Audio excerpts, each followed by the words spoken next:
What happens when your faith is put to the absolute ultimate test?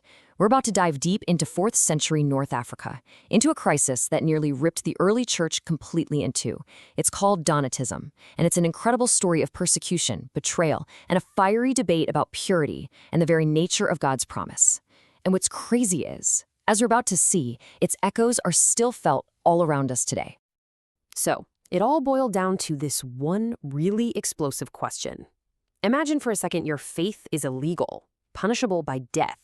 Now, what if your priest, the guy you trust, breaks under pressure and betrays the church?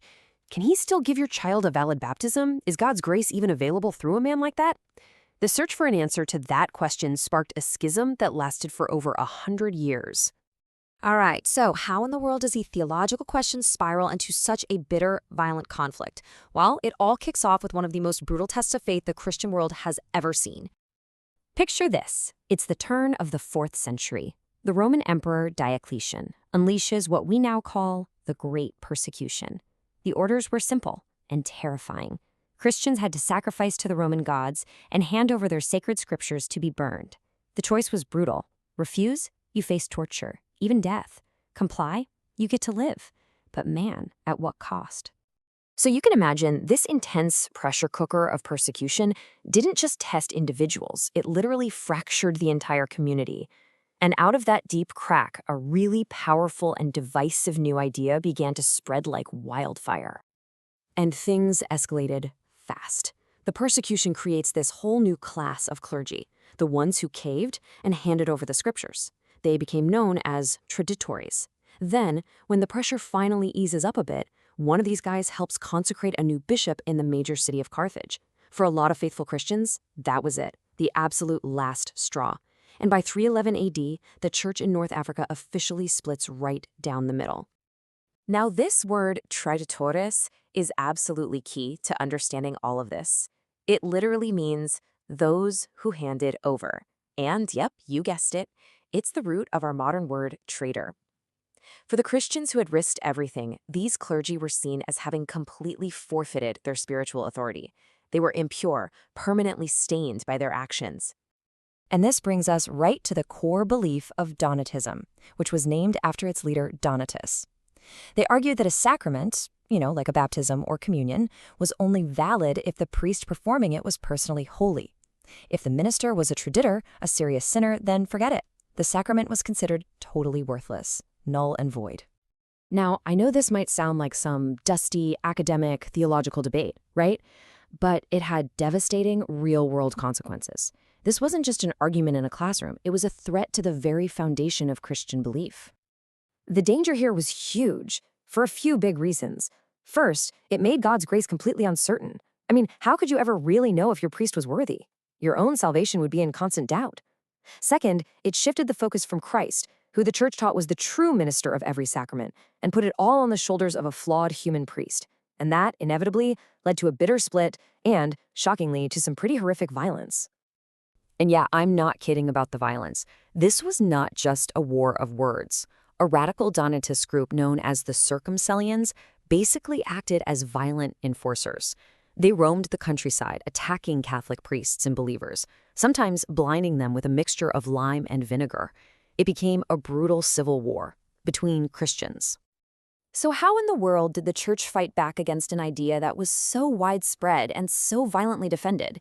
Well, the answer, in large part, comes down to one of the greatest minds in all of history, St. Augustine. Augustine just zeroed right in on the core of the disagreement. The Donatists believed in ex opere operantis, which basically means the power comes from the work of the worker. The priest's holiness is what makes it count. The Catholic Church, on the other hand, taught ex opere operato, by the work being performed. And the difference is everything. It means the sacrament is valid because of God's promise attached to it, not because of the personal perfection of the human minister. And this doctrine, ex opere operato, it became the cornerstone of the Catholic defense. It means that when a priest, even a sinful one, performs a baptism correctly, it's actually Christ himself who is acting. The priest is just the instrument. God's promise is the guarantee, not the priest's personal holiness. And Augustine wasn't just some academic hiding away writing dense books. Oh no. He launched a full-scale public relations campaign. He challenged Donatist leaders to open debates. He even wrote catchy songs, seriously, set to popular folk tunes to teach complex theology to everyday people. The guy was a master communicator, fighting for hearts and minds on every possible front. The big turning point finally came in the year 411 AD. At this massive conference in Carthage, with hundreds of bishops from both sides there, an imperial official listened to all the arguments and then ruled decisively in favor of the Catholic position. That, right there, was the beginning of the end for Donatism as an organized movement. So yeah, the formal schism, that faded away centuries ago. But has the underlying idea really disappeared? You know, that belief that the sins of the minister can invalidate the entire institution? You know, we see echoes of Donatist thinking all over the place today. When people leave a church because of scandals involving its leaders, or when you see these breakaway factions that claim a pope or a pastor is invalid because of their perceived flaws, they are wrestling with the exact same issue. Does the sinfulness of a person completely invalidate their office? Here's a powerful way to think about it. The doctrine of ex opere operato is kind of like a bank vault. The sacraments are like secure transactions, and they're guaranteed by God's own unbreakable system. Now, the bank manager? He could be a terrible person, maybe even a thief, but his personal corruption doesn't make the money in the vault disappear, and it doesn't void your transaction. The system itself is what provides the security. And that leaves us with a final, really challenging question, doesn't it? The Church defeated Donatism by arguing that human flaws can't break God's promise. But in any institution, religious or secular, this tension is always there.